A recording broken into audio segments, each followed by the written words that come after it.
Hey, what are you doing? Make sure you pace yourself. And don't stop at any bars on the way home. Okay, I understand. Do you really understand? Tomorrow our families are meeting, right? It's a really important day. I told you I'll be fine. Wilma, you really are a worrywart. I worry because of what's happened in the past when your drinking got out of hand. You never know what you might do if you drink too much. You definitely need to be careful tonight. Okay. I don't want you to go to the meeting with a hangover. I know that. I can't text forever. Really, please be good. So I don't need to tell you. Kelly, the family meeting. You were supposed to be at the restaurant at 11:50. You know we have less than 10 minutes until our reservation. We've already arrived at the restaurant and are waiting to be shown to our table. It's you and I that are getting married. It's meaningless without you. Yes, I understand. I thought it would get messy and noisy if I called you too soon, so I didn't call you on purpose. Maybe it's time I tell you the truth. Huh? What do you mean? I feel bad about canceling at the last minute like this. I'm having a baby, so I'm not going. What? I mean, my ex-girlfriend Ruth is pregnant with my child, so I'm canceling. What? Pregnant? Wait a minute. That's a terrible excuse for being late. It's not that I'm late. It's that I'm not going. If she's pregnant with my child, then I have to take responsibility as the father, and I should put Ruth first, not you, right? You understand that, don't you? Isn't it strange that you're asking me to agree with that statement? But in the world of common sense, it's a no-brainer. Your ex-girlfriend who's pregnant, or your current girlfriend who hasn't even met your parents yet. Which one should be prioritized? If you want, why don't we take a street poll and ask? I'm sure there would be a lot of people who would say that Ruth should be given priority, right? So I'm just saying, it's absurd to ask me, the fiancée who had a promise to marry you, about this. In the first place, you have no common sense when you have a relationship with another woman while you have a fiancé. You see? This is the kind of hassle I thought it would be, so I decided to tell you about the pregnancy at the last minute. Huh? Hey, could it be the reason you said you were going out for drinks and didn't come home is because... Oh, you figured it out? That's right, Ruth told me she was pregnant, so we were celebrating. Oh, of course, Ruth is pregnant, so she didn't drink any alcohol. It wouldn't be good for the baby. I want the fruit of our love to be born happy and healthy. I can't believe it. The fruit of your love? You're just trying to run away from your responsibilities. Anyway, I'm breaking off the engagement. This is a done deal. Kelly, it's not that simple, is it? Oh, is that so? You're an adult. You're worried about being thrown out all of a sudden? If you want to get married, I'll introduce you to other guys. Huh? You're just going on and on. That's what the problem is. Would you stop just making stuff up? Well, I'm sorry, but women after 30 are barely marriageable, and there's not much time left. You're afraid I'm going to leave you, and you're going to be single forever, aren't you? You're not very pretty. You don't know if there's anyone who'll take you, right? I've had enough of this. You've stepped on me so much, I wouldn't ever think of marrying a man like you. Oh, well then, I'll just say that our engagement has been called off.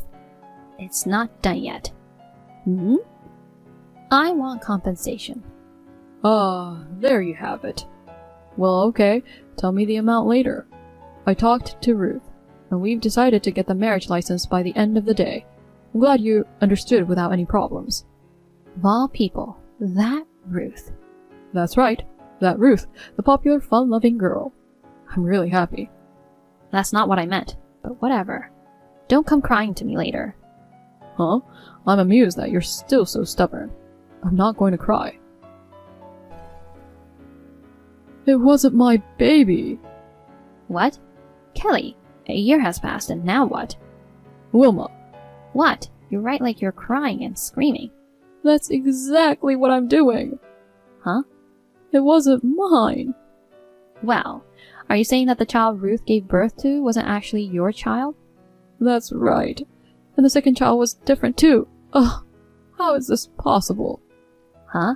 You mean another baby was born after that, but that baby had a different father too? That's right. I was betrayed by Ruth. So it did happen. Huh? What do you mean it did happen? Do you know something? Ruth, she may look like an authentic sunny beauty, but in reality, she has a side that plays around with men. She's always on the lookout for the right guy. So I thought maybe... Oh, come on. Why didn't you tell me a year ago? You know what? Stop writing that way. It's depressing. Just be normal. Oh, okay. So why did you text me about that? Huh? If you just want to complain, spare me. The only reason I hadn't blocked you yet was because I was just checking up on you after the engagement was called off, just in case something happened. I just happened to forget to block you. Huh? So do you just want to complain? No, Bullseye? Then I don't want to hear it, so I'll block you. Thanks for giving me just the right opportunity. Okay, bye. I'll never unblock you again. See ya. Wait a minute.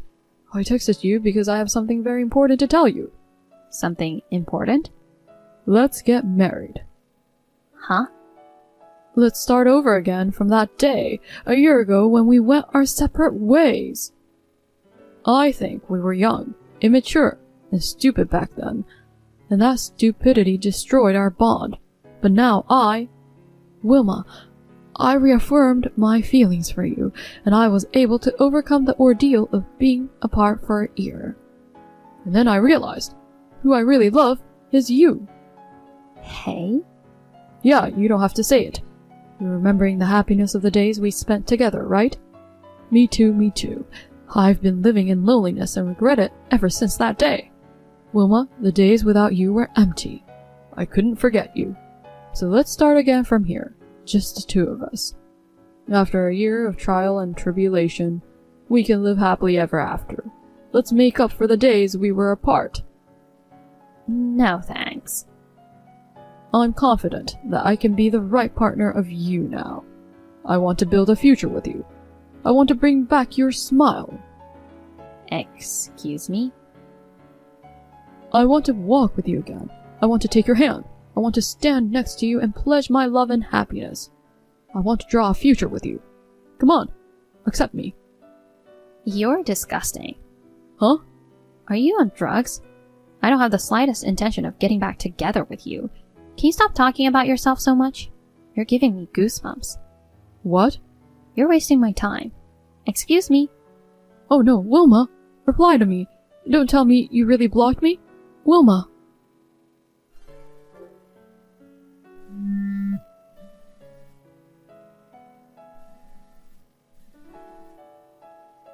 Wilma, why didn't you come out of the apartment? Huh?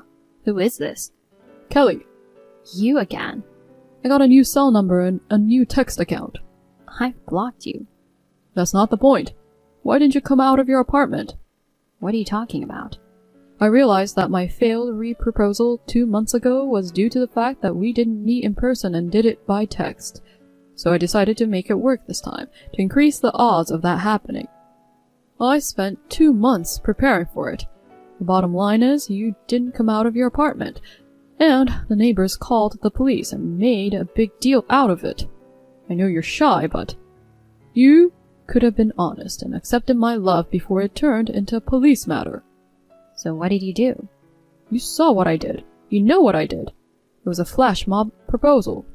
Huh? What? Flash mob? You mean the kind where a bunch of passersby suddenly start dancing and you surprise them with something at the end? Yes, that's right. For the past 2 months, I've gone to the trouble of arranging a vendor and getting 50 people for the flash mob. I've practiced a lot to make my re-proposal to you a success. I was going all out to propose to you, using up all the money from my divorce from Ruth. Why didn't you come out of your apartment? Where did you do that? In front of the West Side Apartments, of course, where you live. I moved out a long time ago. Huh? What could I do? I didn't want to give up too much personal information. It seems as though it's caused problems for people who aren't involved. So I'll tell you. I'm already married. I don't have any feelings for you. Huh? By the way, I'm pregnant with my husband's child. I'm 5 months along. You're married? So you really didn't know? I figured you would have found out from mutual friends or something. Before I knew it, I was pretty much blocked by everyone. Aha. Well, that would certainly happen. You had a fiancée, cheated on her, and even had a child with your lover. And it was with that Ruth. Yeah, that's how it should be. Don't be convinced just by that. Anyway, that's what I've been up to. Please don't leave me. Before I knew it, even my parents moved somewhere else. My parents' house disappeared and I've lost touch with them. You're all I've got. Hey, you still love me, right? You married your current husband out of compromise, didn't you? Our love isn't over yet. You'd choose me over him, right? Gross. What? You'll have to excuse me. I'm getting annoyed. It's really bad for the baby. Wilma! You're grossing me out, so don't talk anymore. No. This just ends with me being embarrassed.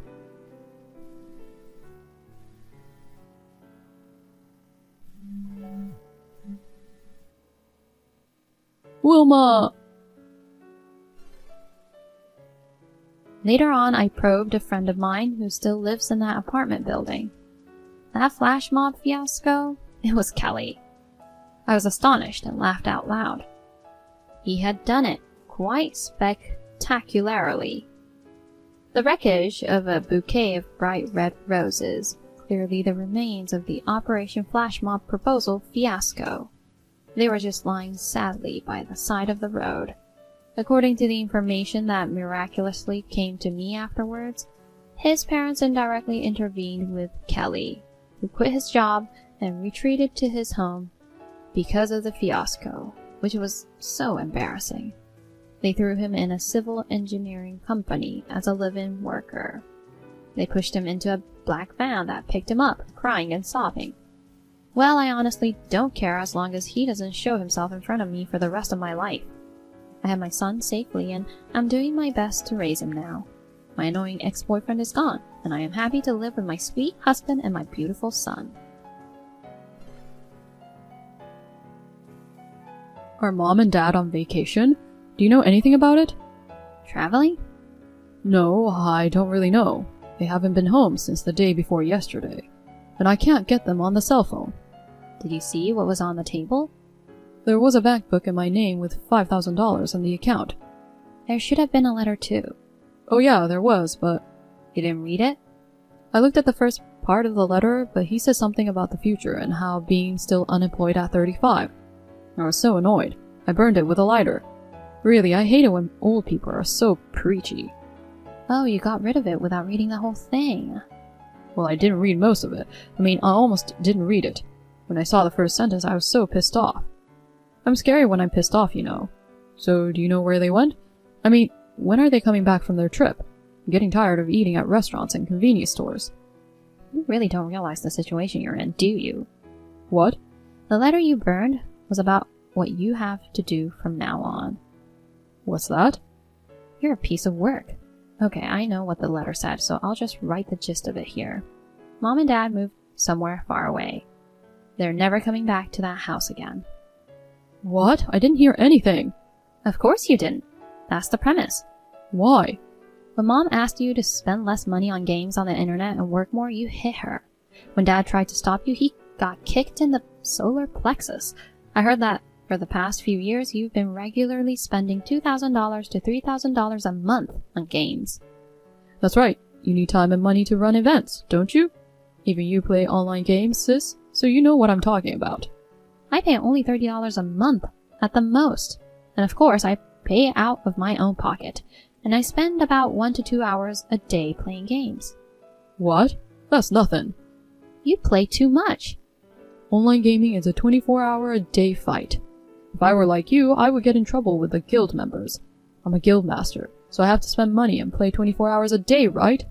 And that money comes from our parents' savings and pensions. And because of that, it's hard to make ends meet. And they're in the red every month. Their savings just keeps getting smaller. He said if they didn't do something about it, they were all gonna end up in the street someday. Dad has his retirement money, doesn't he? He's just being stingy. It's not infinite. It's not your money to spend in the first place. I don't care about that. Just tell me where they moved to. If they're not gonna come back to this house, I'll just move in with them. What? That's what was in the letter I burned, right? I didn't see it, so tell me. You dunce? You still don't get it? Mom and Dad, they've chosen to cut all ties with you. Them not coming back means they never want to see your face again. What? How is that even possible for a parent? They were determined to make you be on your own, no matter what. What? About the future. The lease expires the month after next, so you have to find a suitable apartment and move out as soon as possible. Also, from next month, your cell phone bill will be deducted from the bank account they left behind. Hey, this is all a bit confusing, isn't it?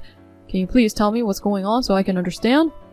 He said, with the $5,000 they left behind, you should first find a job and a place to live and establish a basis for your own life.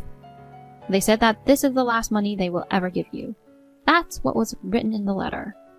There's no way that any of that money's left. It was such a small amount. What? I thought they gave me money to apologize for asking me to cut back on my online game spending. I immediately withdrew the money and spent most of it. If you'd seen me in my daily life, you'd know that $5,000 isn't enough. Mom and Dad have a seriously weird sense of money, don't they? You know what? I've got it. I'll just live with you, sis. Huh? I'm packing up my stuff and heading over there. Set aside plenty of space for me. You're so naive. Huh? I've already moved out too. I changed jobs as well. Huh? I kept my cell phone as the only way to contact you. As was written in the letter, I will cut off all communication with you as soon as you say or do anything that's inappropriate. I told you I didn't read that letter. It's your fault for throwing it away without reading it. It has nothing to do with us. I'd rather you thank me for telling you the contents of the letter up to now. Wait a minute. You don't even have money to move, do you? You better hurry up and get your ass to an employment agency. You can make a living if you work a day job or whatever. You're only 35. You could do manual labor. If I do that, I'll have less time to play online games.